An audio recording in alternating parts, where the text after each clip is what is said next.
Hello everyone, welcome back to this channel. I hope आप सब happy and healthy होंगे। आज का हमारा टॉपिक है अर्थमेटिक प्रोग्रेशन के ऊपर जो क्वेश्चंस हैं वो आज कराए जाएंगे। इससे पहले मैंने अर्थमेटिक प्रोग्रेशन का जो कंसेप्ट था, nth टर्म निकालने तक का कंसेप्ट मैंने वहाँ पर कराया हुआ है। सम वाला कंसेप्ट वहाँ पर मैंने नहीं कराया है कि किसी भी एपी का जब सम निकालना हो तो वो वाला मैंने वहाँ पर कंसेप्ट नहीं कराया हुआ है। तो वो कंसेप्ट जो है वो भी हम इस वीडियो में कवर कर लेंगे। और एक बात और, अगर आप इस वीडियो में जो मतलब ये वीडियो जो है वो 3 पार्ट्स में डाली जाएगी। 30 क्वेश्चन है ऑलमोस्ट, तो 10 क्वेश्चंस करके 3 पार्ट्स इस वीडियो के डाले जाएंगे। और कोई भी डाउट आपको होता है तो कमेंट सेक्शन में बता सकते हैं आप। और अगर आप ये क्वेश्चंस कर लेते हैं, ये 30 क्वेश्चंस अगर आप कर लेते हैं तो किसी भी टाइप का कोई भी क्वेश्चन आपसे पूछा जाता है अर्थमेटिक प्रोग्रेशन का किसी भी कॉम्पिटिटिव एग्जाम में, तो आप उसे ईजिली सॉल्व कर सकते हैं। बस आपको क्या करना है, जो भी कंसेप्ट है उसे अच्छे तरीके से समझना है। आप जो है इसके कंसेप्ट को पहले जो वीडियो है उससे आप देख के समझ सकते हैं, और आगे जो भी कंसेप्ट आता है वो इस वीडियो में आपको साथ के साथ क्वेश्चन के साथ आपको वो कंसेप्ट बता दिया जाएगा। ओके, तो विदाउट वेस्टिंग आवर टाइम हम अपने क्वेश्चन को स्टार्ट करते हैं। देखिए, थोड़ा सा मैं आपको रिवाइज करा देती हूँ कि लास्ट टाइम मैंने आपको क्या बताया था कि nth टर्म जब निकालनी थी तो nth टर्म का मैंने फॉर्मूला बताया था। nth टर्म का फॉर्मूला क्या होता है, a plus n minus 1 into d. ये फॉर्मूला किसका होता है, nth टर्म का फॉर्मूला होता है। अब यहाँ पर n जो है वो क्या है, नंबर ऑफ टर्म्स है। n मेरे पास क्या है, नंबर ऑफ टर्म्स है। अब यहाँ पर जो है n की कोई भी वैल्यू हो सकती है। लाइक अगर मैं n की यहाँ पर 59th वैल्यू लूँ, मतलब a 59th, मुझे 59th टर्म निकालनी है, तो यहाँ पर क्या हो जाएगा, a प्लस 59 माइनस 1 डी। यहाँ पर भी तो 59 आएगा ना, n की सेम वैल्यू आएगी। अब यहाँ पर ये इसको मैं कैसे लिख सकती हूँ, a प्लस 58d। मतलब अगर मुझे 59th टर्म निकालनी है तो उस पर्टिकुलर एपी का मुझे फर्स्ट टर्म पता होना चाहिए और मुझे कॉमन डिफरेंस पता होना चाहिए। अगर मुझे फर्स्ट टर्म और कॉमन डिफरेंस पता है तब मैं 59th टर्म निकाल सकती हूँ। ऐसे ही अगर मुझे 75th टर्म निकालनी है तो मैं यहाँ पर क्या करूँगी, a प्लस 75 में से एक कम कर दीजिए, 74 आ गया, तो आगे d लग गया। इसके लिए भी आपको क्या चाहिए, फर्स्ट टर्म चाहिए और आपको कॉमन डिफरेंस चाहिए, तो आप 75th टर्म भी निकाल सकते हैं। ठीक है, इसी कंसेप्ट का यूज़ करेंगे और nth टर्म को हम यहाँ पर निकालेंगे, कोई भी वैल्यू हो n की वहाँ पर। ओके, अब इसमें आपको घुमा के कोई भी क्वेश्चन पूछा जाएगा तो आप उसे सॉल्व करेंगे क्योंकि आपको कंसेप्ट पता है। ओके, तो पहला क्वेश्चन जो है हमारे पास वो क्या है, हमें क्या निकालना है, find the 25th term of the AP. अब जैसे ही आपके पास क्या आया, 25th देखा आपने और साथ में टर्म देखा, 25th टर्म सुन देखते ही आपके माइंड में क्या आना चाहिए कि यहाँ पर क्या आएगा, a प्लस 24d। मेरे पास 25th टर्म क्या हो जाएगी, a प्लस 24d। अब मुझे क्या पता करना है, a पता करना है और d पता करना है। a देखिए, a क्या होता है, फर्स्ट टर्म होती है, तो फर्स्ट टर्म आपके पास क्या है, 9 है। ओके, और d क्या है, d मैंने आपको क्या बताया था, जो नेक्स्ट टर्म होगी उसमें से फर्स्ट टर्म को हम माइनस करेंगे, मतलब a2 में से a1 को माइनस करेंगे। ओके, a3 में से a2 को माइनस करेंगे, a4 में से a3 को माइनस करेंगे, कॉमन डिफरेंस ऐसे निकलेगा। तो क्या था ये, a2 minus a1, a3 minus a2, है ना, a4 minus a3 and up to so on. ये आपके पास क्या था, कॉमन डिफरेंस था। तो यहाँ पर कॉमन डिफरेंस क्या है, देखो 6 में से जब आप 9 को माइनस करेंगे, 6 में से 9 को माइनस करेंगे तो -3 आएगा। तो d आपके पास यहाँ पर क्या है, -3 है। ठीक है, तो प्लस में क्या हो जाएगा 24, और 24 के इंटू में क्या हो जाएगा, -3। अब यहाँ पर आपके पास क्या आ जाएगा, 9 माइनस 24, 3 का क्या होता है 72। अब 72 में से अगर मैं 9 को माइनस कर दूं तो मेरे पास क्या आ जाएगा 63, और 72 बड़ा है तो मेरे पास यहाँ माइनस का 63 आ जाएगा। तो मेरे पास 25th टर्म मेरे पास क्या आ जाएगी, -63। Okay, next term, next question क्या है, हमें क्या निकालना है, find the general term. General term मतलब nth टर्म निकालनी है, किसकी निकालनी है, इस पर्टिकुलर एपी की निकालनी है। ओके, अब यहाँ पर nth टर्म आपको निकालनी है तो आपको ऑब्वियस है, पता है nth टर्म का फॉर्मूला क्या होता है, an is equals to a plus n minus one into d, ये फॉर्मूला होता है nth टर्म का। अब आप यहाँ पर पुट कर दीजिए जो जो वैल्यू आपके पास है, आपको निकालना है, आपको पता होना चाहिए ए क्या है यहाँ पर 3 है ना, n आपको नहीं पता क्योंकि आपको nth टर्म निकालने, तो n तो वैसे का वैसा रहेगा, यहाँ पर n माइनस वन हो गया। अब d क्या है, d मेरे पास क्या होगा, 1 में से 3 को मैं माइनस करूंगी, जब मैं 1 में से 3 को माइनस करूंगी तो मेरे पास d क्या आया, -2 आया। ओके, तो यहाँ पर ये क्या हो गया, -2। अब जब मैं इसे सॉल्व करूंगी तो 3 प्लस माइनस का 2n एंड प्लस का 2, यही होगा। एक मिनट क्या कर दिया, यहाँ पर क्या होगा, 3 -2 अगर n से मल्टीप्लाई होगा तो माइनस का 2n, और 2 -2 और -1 मल्टीप्लाई होंगे तो 2, तो मेरे पास क्या आ जाएगा 5 माइनस 2n। तो मेरे पास nth टर्म मेरे पास क्या आ गई है, 5 माइनस 2n। ठीक है, उसके बाद क्या है, हाउ मैनी टर्म्स, आपको क्या बताना है थर्ड क्वेश्चन में, हाउ मैनी टर्म्स, कितनी टर्म्स हैं। टर्म्स आपके माइंड में आते ही आपको क्या पता करना है कि भाई टर्म्स पूछ रहा है मुझसे, मतलब n की वैल्यू पूछ रहा है। क्या पूछ रहा है, n की वैल्यू पूछ रहा है मुझसे। तो क्या कह रहा है, how many terms are there in the AP, आपको एपी गिवन है। ओके, और आपको ये बताना है कि कितने नंबर ऑफ टर्म्स है इसमें। अब देखो कहाँ से कहाँ तक एपी गई हुई है, 3 से लेके 78 तक गई हुई है। आपको ये नहीं पता कि बीच में कितने नंबर आ रहे हैं, है ना, कितने नंबर आ रहे हैं, कितनी टर्म्स आ रही हैं। तो अब आपको, लेकिन ये लास्ट टर्म तो पता है ना, लास्ट टर्म आपको पता है, तो लास्ट टर्म जो है उसको हम कैसे डिनोट करते हैं, या तो हम ए एन से डिनोट करते हैं या फिर एल से डिनोट करते हैं। ठीक है, ए एन से डिनोट करते हैं या फिर एल से डिनोट करते हैं। तो अब मुझे पता है कि nth टर्म का फॉर्मूला क्या होता है, nth टर्म का फॉर्मूला होता है A N is equals to A plus N minus one into D. हम देखो इसको पता, इसको लिखने से पहले आपको क्या करना है कि देखो आपको लास्ट टर्म पता है, आपके माइंड में क्या आना चाहिए कि मुझे n निकालना है। n मुझे किस फॉर्मूले में पता लग सकता है, किस फॉर्मूले से मुझे पता लग सकता है n को पता करने का सिर्फ एक ही फॉर्मूला है आपके पास, वो क्या है, nth टर्म वाला फॉर्मूला। तो वो फॉर्मूला लिख दीजिए, A N A plus N minus one into D. अब इस फॉर्मूले में आप ये देखिए कि मुझे क्या सारी चीज़ें पता है, n के अलावा क्या मुझे सारी चीज़ें पता है। अगर मुझे n के अलावा सारी चीज़ें पता हैं तब मैं यहाँ पर n निकाल सकती हूँ। ओके, तो n के अलावा देखिए ए एन आपको पता है, ए एन लास्ट टर्म आपके पास क्या है, यहाँ पे 78 है ना, ये रही 78 है, तो मैं 78 यहाँ पर लिख देती हूँ। ओके, ए मेरे पास क्या है, ए गिवन है फर्स्ट टर्म, 3। ठीक है, n नहीं पता तो n को हम ऐसे ही लिखेंगे। ठीक है, d मेरे पास क्या है, 8 में से 3 गया तो d मेरे पास क्या आ गया, यहाँ पर 5 आ गया। अब जब मैं इसे लिखूंगी तो 78 इज इक्वल्स टू 3 प्लस 5 को n से मल्टीप्लाई किया तो 5n माइनस का 5 आया। ओके, जब मैं इसे सॉल्व करूंगी तो 78 इज इक्वल्स टू माइनस का 2 आएगा और प्लस का 5n आएगा। ये मेरे पास क्या आ जाएगा, 80 इज इक्वल्स टू 5n, और n मेरे पास क्या आ गया, 16। मतलब टोटल नंबर ऑफ टर्म्स मेरे पास कितनी है, 16 है यहाँ पर। ठीक है, अगर आपको क्रॉस चेक करना है तो आप कर सकते हैं कि नंबर ऑफ टर्म्स कितनी है, 16 है। ठीक है, तो आप 16 टर्म्स है, मतलब ये जो 78 यहाँ पर वैल्यू लिखी हुई है, ये 78 ही जो है वो 16th टर्म है। कौन सी टर्म है, 16th टर्म है। आप इसे क्रॉस चेक कर सकते हैं। अगर A16 आपको पता करना है तो वो क्या होता है, A प्लस 15D होता है। A आपके पास क्या है, 3 है, 15, और D आपके पास क्या है, 5 है। तो यहाँ पर क्या हो जाएगा, 3 प्लस 75 दैट इज 78। मतलब आपका आंसर जो है वो सही है, n की वैल्यू आपके पास सही है। ओके, नेक्स्ट क्या है, third term of an AP. आपको क्या फाइंड करना है, थर्ड टर्म निकालनी है एपी की। मतलब थर्ड टर्म माइंड में आते ही क्या आना चाहिए आपके, ए प्लस 2d। थर्ड टर्म के लिए मुझे क्या क्या पता होना चाहिए, ए पता होना चाहिए और डी पता होना चाहिए। चलो ठीक है, आगे हमें क्या गिवन है, हुज सिक्स्थ टर्म इज 23। अब इन्होंने क्या कर दिया भाई, ए तो कहीं नहीं बताया, लेकिन इन्होंने क्या बता दिया, सिक्स्थ टर्म बता दी। सिक्स्थ टर्म बताइए तो ए 6 मेरे पास क्या हो जाएगा, ए प्लस 5d, ये हो जाएगा। और ये मुझे क्या गिवन है, 23 गिवन है।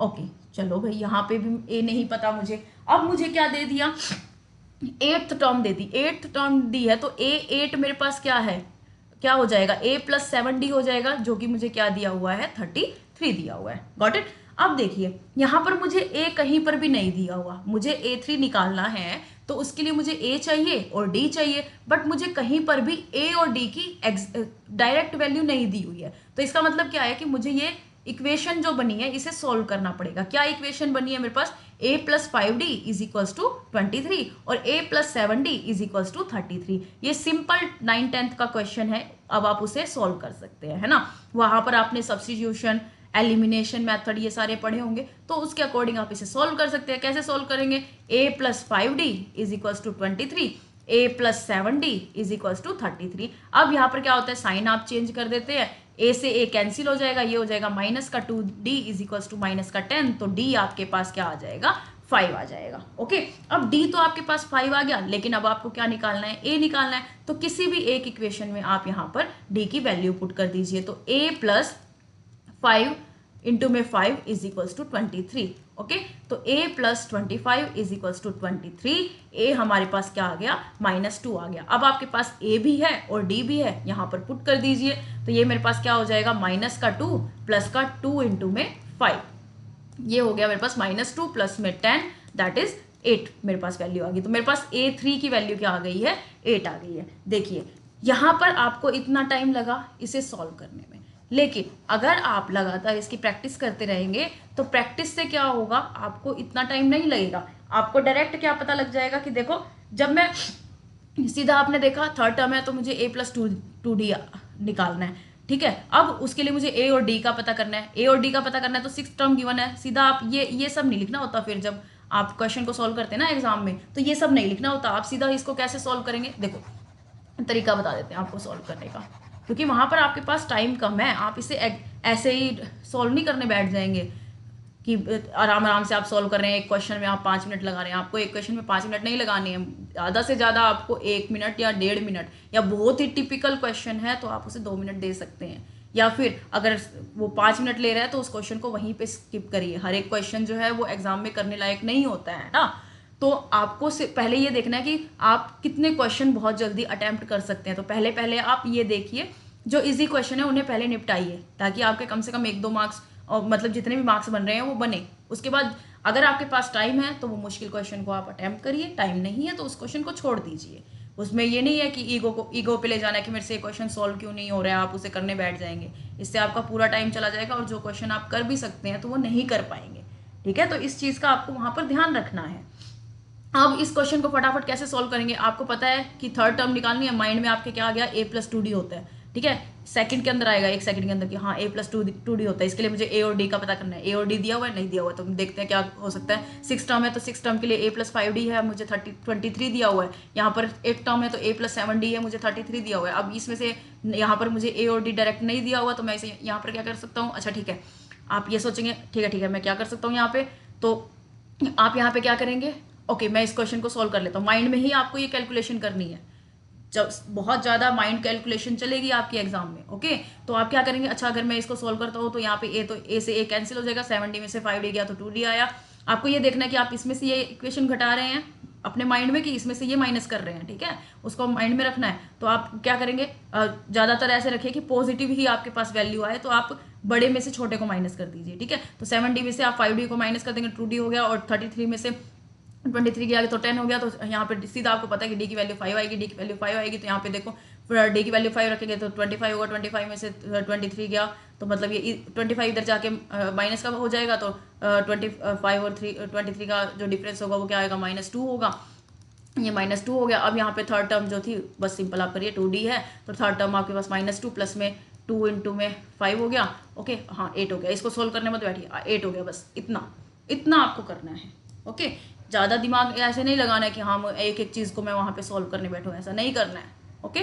नेक्स्ट, अब आपको क्या निकालना है, if the third and 9th term of AP is 4 and -8। आपको क्या दी हुई है, थर्ड टर्म दी हुई है, मतलब a प्लस 2d दिया हुआ है। कुछ क्वेश्चंस में आपको सॉल्व करना पड़ेगा पूरा, ठीक है, कुछ में नहीं करना है, तो वो आपको देखना है कि किस में करना है किस में नहीं करना है। अब 9th टर्म है तो a प्लस 8d हो जाएगा, ये मेरे पास -8 दिया हुआ है। अब आपको पता है कि ये कैसे सॉल्व होगा, a से a कैंसिल हो जाएगा, 8 में से 2 माइनस करेंगे तो क्या आएगा, 6 आएगा, ठीक है। 6d इज इक्वल्स टू -8 है और -4 हो जाएगा तो -12 हो जाएगा, तो d इज इक्वल्स टू -2 होगा। ये मैं आपको सीधा करके नहीं बता रही हूँ, मतलब वैसे नहीं करके बता रही हूँ एक एक चीज़, क्योंकि वो आप ऑलरेडी करके बैठे हैं। अभी मैंने आपको पीछे भी क्वेश्चन बताया है। इसको कैसे सोल्व करेंगे, देखो माइनस माइनस प्लस हो जाएगा, ठीक है। साइन चेंज होता है ना, तो ये कैंसिल हो जाएगा, ये माइनस का 6d हुआ और ये क्या हो जाएगा 12, तो d इज इक्वल्स टू -2 हो जाएगा। ये ऐसे होएगा, लेकिन मैं ऐसे नहीं करके बता रही हूँ आपको, ऐसे बता रही हूँ आपको, ऐसे एग्जाम में करना है, ठीक है। माइंड को इस तरीके से ट्रेन करना है कि आपको इस तरीके से सॉल्व करना है, ना कि इस तरीके से, ठीक है। और ये ऐसा ऐसे आप किस तरीके से सॉल्व कर पाएंगे, बार बार जब आप इसकी प्रैक्टिस करेंगे तभी सॉल्व कर पाएंगे। Got it. तो आपके पास d आ गया। अब d की वैल्यू मैं किसी भी एक में पुट कर दूं, तो a plus 2d is equals to 4 था, a प्लस का 2 -2 इज इक्वल्स टू 4 है, तो a यहाँ पे -4, यहाँ पे 4, तो a मेरे पास क्या आ गया, 8 आ गया, ठीक है। a 8 मेरे पास आ गया। अब ये जो है इसको एक तरफ लिख लेते हैं एक बार, d -2 आया था ना, ठीक है, और a 8 आया है, d -2 a 8, d is equals to -2, a आया मेरे पास 8। यहाँ से हमें इसकी वैल्यू पता कर लग गई है। अब मुझे नेक्स्ट क्वेश्चन क्या पूछ रहा है कि विच टर्म इज जीरो। मुझे ये बताना है कि कौन सी टर्म जो है वो जीरो है। जीरो है मतलब मुझे ये तो पता लग गया कि टर्म की वैल्यू क्या है, टर्म की वैल्यू क्या है, जीरो है। अब मुझे कौन सी टर्म है, जब भी कहीं पे ये आ जाए ना विच टर्म या हाउ मैनी टर्म, तो आपको सीधा पता होना चाहिए कि टर्म का मतलब क्या है, आपसे n की वैल्यू पूछ रहा है, ठीक है। टर्म का मतलब क्या है, आपसे n की वैल्यू पूछ रहा है, तो n की वैल्यू तो सिंपल है, एक ही फॉर्मूले में आएगी, है ना। तो एक ही फॉर्मूले में आएगी, किस में आएगी, an is equals to a plus n-1 into d में ही आएगी। अब यहाँ पर क्या है, आपको टर्म की वैल्यू पता है लेकिन आपको n की वैल्यू नहीं पता है ना। टर्म की वैल्यू का मतलब क्या है कि उस जगह पर जो मैंने नंबर लिखा है वो वैल्यू मेरे को पता है, लेकिन वो कौन सा प्लेस है, वो कौन सा टर्म है वो नहीं पता है। तो अब an मुझे पता है 0, और a मुझे पता लग गया, मैंने सॉल्व कर लिया है। n मुझे नहीं पता है भाई कि 0 जो है वो कौन से नंबर की टर्म है, ये नहीं पता, तो मैंने ऐसे ही लिखा है। और d मेरे पास क्या है, -2 है। अब इसे अगर मैं सॉल्व करूंगी तो क्या हो जाएगा, a माइनस का 2n और प्लस का 2 हो जाएगा, तो 0 इज इक्वल्स टू 10 - 2n। ये यहाँ पर क्या हो जाएगी, n जो है उसकी वैल्यू मेरे पास 5 आ गई, n की वैल्यू क्या आ गई, 5। तो कौन सी टर्म जो है वो फिफ्थ होगी, सॉरी 0 कौन से नंबर की टर्म हो गई, फिफ्थ नंबर की टर्म हो गई, ठीक है। कौन से नंबर की टर्म हो गई, फिफ्थ नंबर की टर्म हो गई है। नेक्स्ट क्या है मेरे पास, 2 APs have the same common difference. 2 AP हैं जिनका कॉमन डिफरेंस क्या है, सेम है। कॉमन डिफरेंस सेम है, तो यहाँ पर देखो कॉमन डिफरेंस सेम है लेकिन वैल्यू नहीं बता रखी कॉमन डिफरेंस की, कि भाई 2 है दोनों का कॉमन डिफरेंस, या 3 है, क्या है कॉमन डिफरेंस, ये नहीं बताया है। तो मैं क्या कर दूंगी भाई, कॉमन डिफरेंस को मैं D मान लेती हूँ, ठीक है, जनरल मैंने मान लिया D। तो दोनों में मेरे पास क्या होगा, AP1 के लिए भी मेरे पास क्या होगा, कॉमन डिफरेंस D होगा, और AP2 के लिए भी मेरे पास कॉमन डिफरेंस क्या हो जाएगा, D हो जाएगा। अब क्या कह रहा है, the difference between their 100th term is 100। क्या कह रहा है कि जो डिफरेंस है उनके 100th टर्म में 100 है।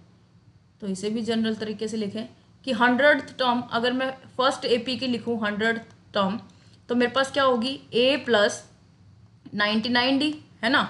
सेकेंड AP की लिखूं 100th टर्म, तो मेरे पास क्या हो जाएगी, सेकेंड AP मान लो मैं उसे A से डिनोट कर रही हूँ, कैपिटल A से, तो वहाँ पर कॉमन डिफरेंस सेम है तो वो तो 99D ही रहेगा। लेकिन फर्स्ट टर्म के बारे में तो कुछ नहीं कह रखा, तो मैं फर्स्ट टर्म जो है वो चेंज कर लेती हूँ यहाँ पे, ठीक है। इसको A लिख लिया, इसको कैपिटल A लिख लिया। अब क्या कह रहा है कि इन दोनों का डिफरेंस जो है ना वो मेरे पास क्या गिवन है, 100 गिवन है। क्या गिवन है, 100 गिवन है। और मुझे ये बताना है what is the difference between their 1000th term. इसको कैसे सॉल्व करेंगे, ओके करते हैं सॉल्व। ठीक है, चलो करके देखते हैं कैसे होगा। मुझे इन दोनों का डिफरेंस इसी में, हाँ जब आपको यही वैल्यू दी हुई है ना तो इसी में से निकलेगा, तो मैं इसका डिफरेंस लेके चलती हूँ। देखो क्या हुआ, मैं इसमें से इसको माइनस करती हूँ। जब मैंने एक फर्स्ट AP की 100 टर्म में से क्या किया, सेकंड AP की 100th टर्म को मैंने माइनस किया, तो मेरे पास डिफरेंस तो गिवन है 100। Okay fine. तो मेरे पास क्या हो जाएगा, a प्लस 99d माइनस का a माइनस का 99d इज इक्वल्स टू 100। तो ये 99 से 99 तो कैंसिल हो जाएगा, तो a माइनस a मेरे पास क्या आ गया, 100 आ गया। मतलब इन दोनों की फर्स्ट टर्म का जो डिफरेंस है वो मेरे पास क्या आ गया, 100 आ गया। ठीक है भाई, आगे क्या कह रहा है, what is the difference between their 1000th term. अब उनकी 1000th टर्म में क्या डिफरेंस आएगा, तो फर्स्ट एपी की 1000th टर्म क्या होगी मेरे पास, a प्लस 999d ये होगी। सेकंड की 1000th टर्म मेरे पास क्या हो जाएगी, a प्लस 999d, है ना। अब इनका कॉमन डिफरेंस मुझे बताना है, तो कॉमन डिफरेंस निकालूंगी तो वही करूंगी, इन दोनों में को माइनस करूंगी, माइनस का a प्लस 999d ये कैंसिल हो जाएगा, तो मेरे पास क्या आया, a माइनस a। अब a माइनस a तो यहाँ पे हमारे पास है 100, दोनों में क्या आया, सेम आया है। अच्छा ठीक है, हाँ तो यहाँ पे भी क्या आया, सेम आंसर आया है, 100 ही आएगा। अब देखो, हाँ इसका ना एक वो होता है, ये एक तरीके से ना ट्रिक है आपके पास। देखो क्या ट्रिक है आपके पास, ऐसे क्वेश्चंस आते हैं तो अगर मान लो दो एपी है, ठीक है, AP1 है और AP2 है, ठीक है, इन दोनों का अगर आपको कॉमन डिफरेंस सेम दे रखा हो ना, तो अगर मैं कोई सी भी टर्म ले लूँ, जैसे मान लो मैंने किसी की 59th टर्म ली है किसी एपी की, और दूसरी एपी की भी 59th टर्म ले ली, और इन दोनों एपी का कॉमन डिफरेंस मेरे पास क्या आ रहा है, सेम आ रहा है, तो मेरे पास जो इनके बीच में जो डिफरेंस होगा ना, है ना, इन दो मतलब इसकी 59th टर्म के बीच में जो डिफरेंस होगा वही सेम डिफरेंस होगा जो कि उनकी फर्स्ट टर्म के बीच में डिफरेंस होगा।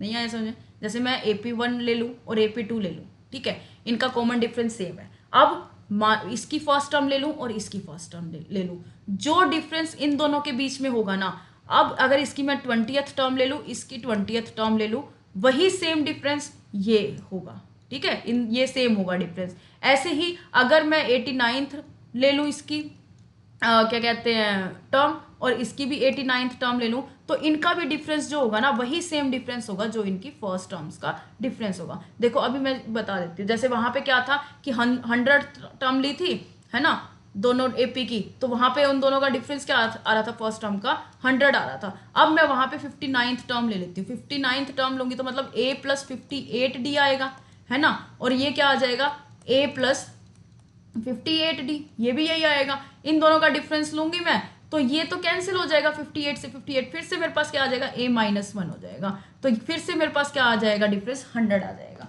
तो मतलब जो डिफरेंस आपको दिया हुआ होगा ना, फर्स्ट टर्म के बीच में जो डिफरेंस दिया होगा वही जो है वो बाकी टर्म्स के बीच में भी डिफरेंस होगा। बस ये है कि अगर इसकी मैं कौन सी ले रही हूँ, फर्स्ट एपी की मैं कौन सी ले रही हूँ, मान लो 17th टर्म ले रही हूँ ना, तो मुझे सेकंड एपी की भी 17th टर्म ही लेनी पड़ेगी, ये नहीं कि इसकी 17th ले रही हूँ और इसकी 27 ले रही हूँ, ऐसा नहीं होगा पॉसिबल, ठीक है। कॉमन डिफरेंस सेम होना चाहिए, टर्म्स जो है वो सेम होनी चाहिए, तभी डिफरेंस सेम होगा, अदरवाइज नहीं होगा, ठीक है। नेक्स्ट टर्म है मेरे पास, नेक्स्ट क्वेश्चन है, how many 3 digit numbers are divisible by 7।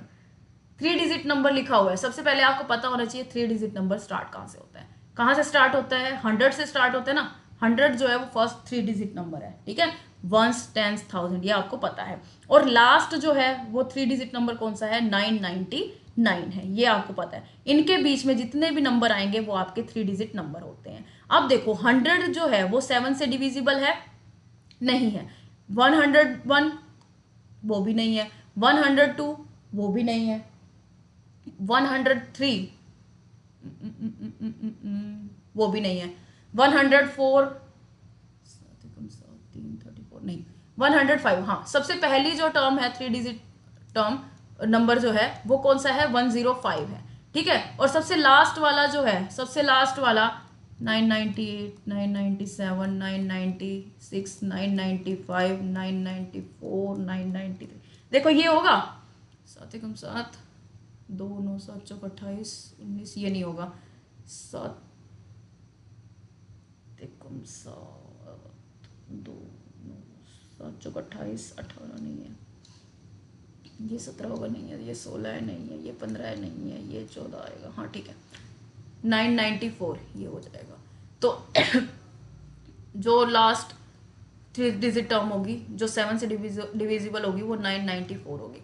अब देखो 7 से डिविजिबल है तो ऑब्वियस है जो नेक्स्ट टर्म होगी उसमें 7 ऐड हुआ होगा, है ना, 7 ऐड हुआ है। देखो अगर 105 जो है वो 7 से डिविजिबल है तो नेक्स्ट टर्म जो होगी वो भी तो 7 से डिविजिबल वाली होगी। 7 से डिविजिबल वाली है तो जैसे मान लो 7 है, फिर उसके बाद 14 आता है, 7 के बाद 14 आ रहा है, फिर 21 आ रहा है, तो इसमें क्या है 7 का डिफरेंस ही तो है ना। तो वही आपको लेके चलना है कि इनके बीच में आगे क्या होना चाहिए, 7 का डिफरेंस ही तो होना चाहिए, तो वही आप लेके चल रहे हैं। अब इसमें 119 हो जाएगा, है ना। तो 3 डिजिट टर्म जो है वो आपने ये लिखी है 7 से डिविजिबल होने वाली। अब आपको ये बताना है how many 3 digit numbers are divisible by 7। कितने 3 डिजिट नंबर जो हैं वो 7 से डिविजिबल हैं, मतलब आपको n की वैल्यू निकालनी है, ठीक है, n की वैल्यू निकालनी है। और आपको यहाँ पे गिवन क्या है, देखो a गिवन है, d आपको मिल सकता है यहाँ से, और लास्ट टर्म आपको गिवन है, लास्ट टर्म आपको गिवन है तो मतलब an गिवन है या l कह दीजिए आप, an गिवन है तो a प्लस n माइनस 1 ये फॉर्मूला होता है, यहाँ से आप n की वैल्यू निकालते हैं। तो an आपको गिवन है 994, a आपके पास क्या है 105, n माइनस 1, d आपको पता है इन दोनों के बीच, इन सब के बीच में क्या क्या डिफरेंस है, 7 का डिफरेंस है। तो 994 is equals to 105 plus 7n minus का 7, ये हो जाएगा 994 इज इक्वल्स टू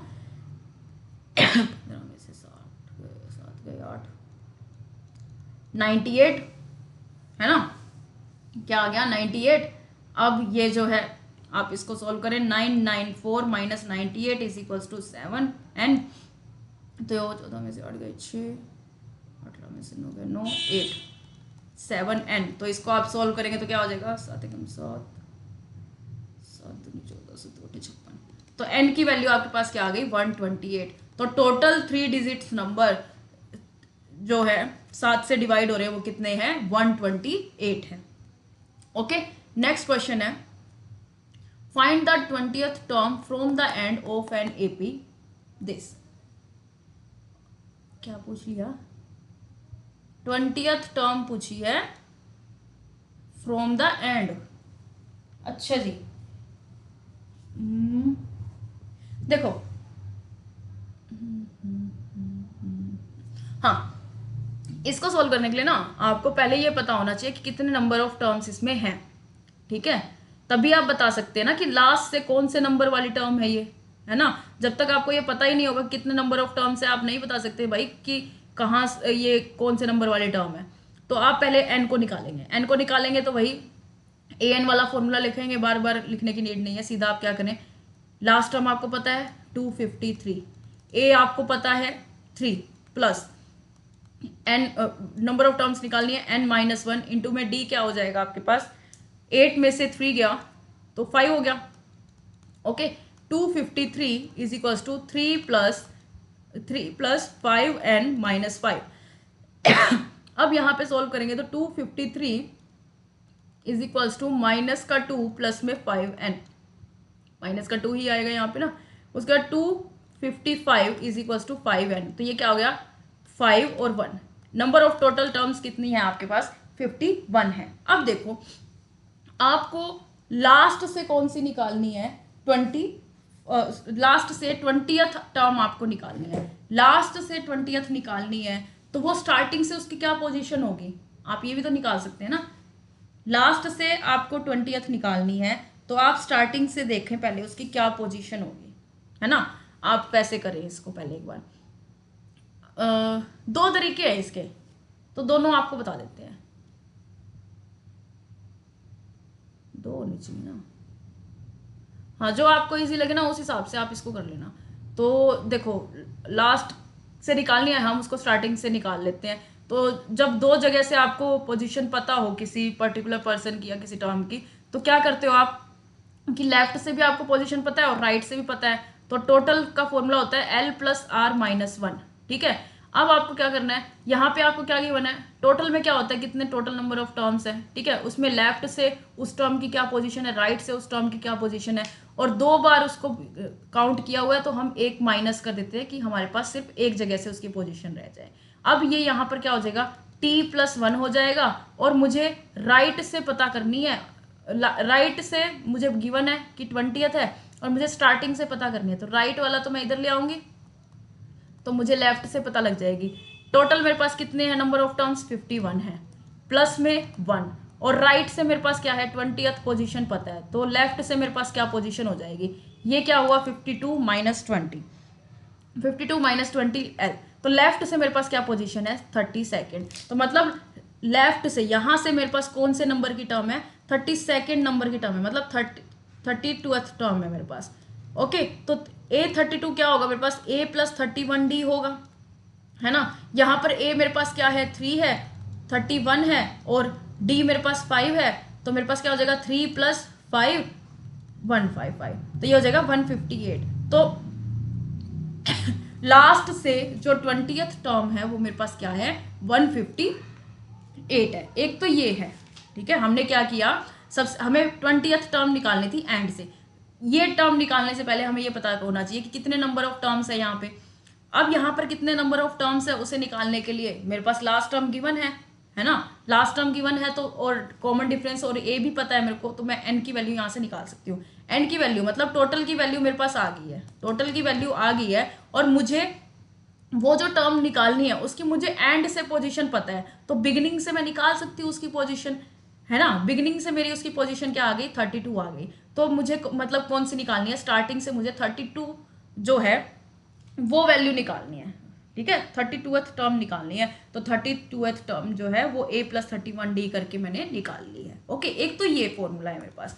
अब ये तरीका है, दूसरा तरीका मेरे पास क्या है कि मैं क्या कर रही हूँ, इस मुझे लास्ट से 20th इसकी पोजीशन निकालनी है ना, तो मैंने क्या कर दिया भाई, मेरे पास ये AP था, तो मैंने इस AP को क्या कर दिया, किस तरीके से लिख दिया, इस तरीके से लिख दिया 253, और यहाँ पे मेरे पास क्या है 13 8, रिवर्स उल्टे तरीके से लिख दिया, ठीक है, रिवर्स कर दिया मैंने इसको। तो अब देखो मेरे को पता है कॉमन डिफरेंस क्या आ रहा है, यहाँ पर कॉमन डिफरेंस मेरे पास आ रहा है,